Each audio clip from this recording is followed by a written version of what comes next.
Salut tout le monde. Bon, aujourd'hui, on part en mission. On va essayer de résoudre une des plus grandes énigmes du vivant. Comment est-ce qu'une simple roche peut se transformer en une véritable oasis de vie? Comment les animaux, les plantes, font-ils pour conquérir des territoires tout neufs? C'est un chapitre, ça, qui est hyper important pour le brevet. Et on va décrypter ça ensemble, tranquillement, étape par étape. Allez, c'est parti.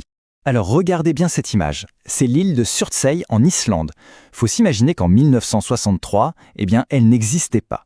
Elle est sortie de l'océan comme ça, d'un coup, après une éruption volcanique. Au départ, c'était rien, juste un rocher noir, stérile, fait de cendres et de lave. Et pourtant, regardez aujourd'hui. Elle est pleine de vie, couverte de plantes, elle abrite plein d'espèces. C'est un peu un miracle de la nature, non? Du coup, la grande question, c'est ça. Comment la vie a-t-elle pu s'installer sur ce caillot qui, à la base, sortait de nulle part? Comment un milieu complètement vide peut se transformer en un milieu foisonnant de vie? Eh bien, c'est exactement l'enquête qu'on va mener ensemble aujourd'hui. Alors, pour comprendre ce mystère, et au passage, pour cartonner au brevet, on va suivre un plan en 3 étapes, simple et super efficace. D'abord, on va regarder de plus près les stratégies qu'a la vie pour se reproduire. Ensuite, et ça c'est crucial, on va voir la méthode pour analyser un document sans se tromper. Et pour finir, une petite fiche bilan pour être sûr d'avoir tout mémorisé. Allez, on attaque. Bon, première partie, les stratégies de la vie. Pour peupler un milieu, il faut savoir que les êtres vivants ont en gros 2 grandes stratégies dans leur sac. 2 approches vraiment différentes. On peut voir ça un peu comme un choix entre la vitesse et la diversité. Alors, d'un côté, on a la reproduction asexuée.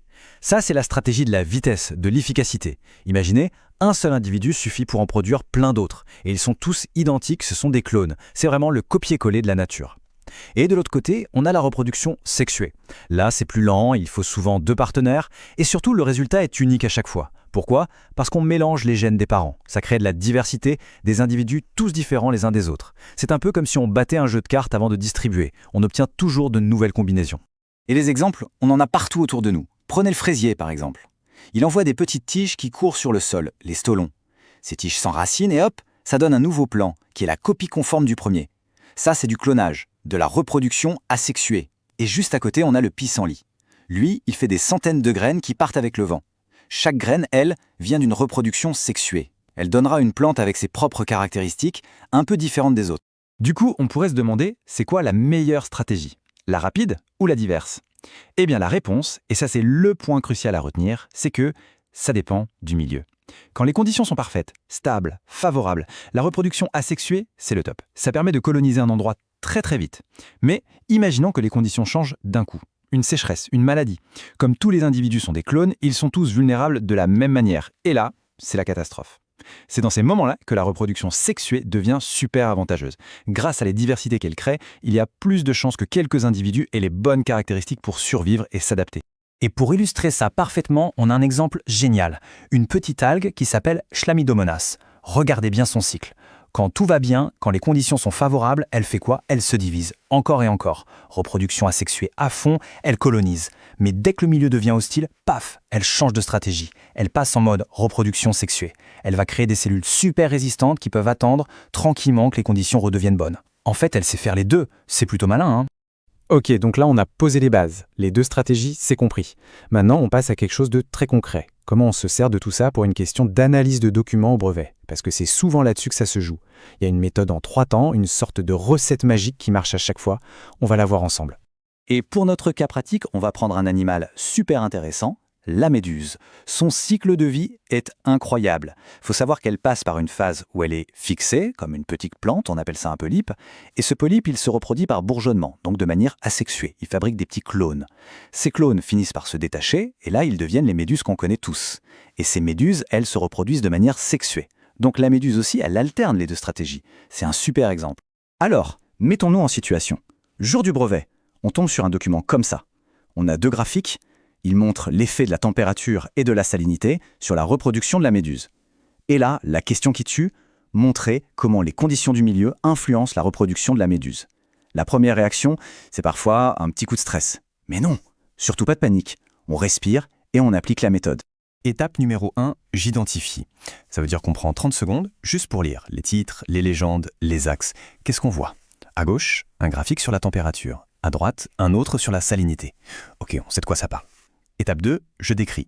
Là, on va chercher des infos précises, des chiffres. Par exemple, on dit « Je vois que pour la température, le nombre de petites méduses est maximal à 15 degrés Celsius » ou encore « Je vois que le nombre de bourgeons est le plus élevé à 7 degrés ». On ne fait que dire ce qu'on voit. Et enfin, étape 3, j'interprète.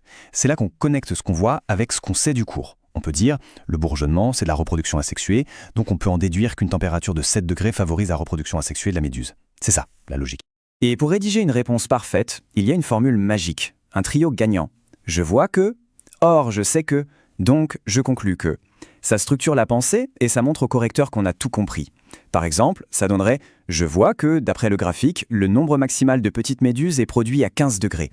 Or, je sais que ces petites méduses sont issues du bourgeonnement des polypes, ce qui correspond à la reproduction asexuée. Donc, je conclus qu'une température de 15 degrés est une condition idéale pour la reproduction asexuée de la méduse. » Et voilà, c'est propre, c'est logique, et ça c'est tous les points assurés. Bon, on a vu les stratégies, on a vu la méthode d'analyse. Maintenant, il est temps de faire un petit bilan pour que tout ça soit bien clair dans la tête. C'est parti pour la synthèse. Ce schéma, il est super parce qu'il résume toute la logique. On part d'un constat simple. Le nombre d'individus, ça change tout le temps. Pourquoi ? C'est le mécanisme. C'est à cause des deux types de reproduction, asexuée ou sexuée. Et les conséquences ne sont pas les mêmes. D'un côté, la reproduction asexuée, c'est pour le peuplement rapide. De l'autre, la sexuée, c'est pour créer de la diversité et donc pour pouvoir s'adapter. Constat, mécanisme, conséquences. C'est la clé. Alors là, attention, voici le schéma à connaître par cœur pour le brevet. Il résume vraiment tout. Regardons en haut. Pour les espèces qui font uniquement la reproduction sexuée, comme nous, c'est simple. Condition bonne, la population grandit. Condition mauvaise, elle diminue. Logique. Maintenant, regardons en bas. Pour les espèces qui, comme la méduse ou l'algue, font les deux. En conditions favorables, qu'est-ce qui se passe? Boum, reproduction asexuée, ça explose, ça colonise. Et dès que les conditions se dégradent, hop, on passe à la reproduction sexuée. C'est elle qui va permettre à l'espèce de survivre sur le long terme.